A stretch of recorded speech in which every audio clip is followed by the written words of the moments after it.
Praise lord అందరికీ.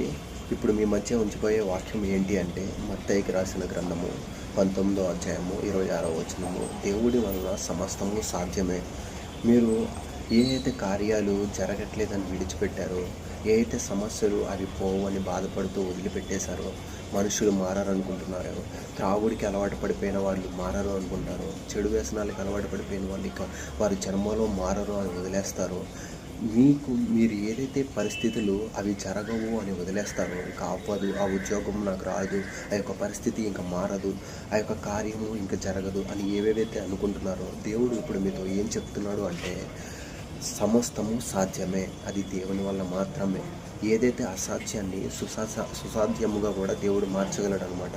So దేవుడు మత్తయికి రాసిన గ్రంథంలో ఇలా రచించాడు, దేవుని వల్ల సమస్తము సాధ్యమే. దయచేసి మీరు ప్రార్థన చేయండి, దేవుని నామములో మొరపెట్టండి, అడగండి. ఆయన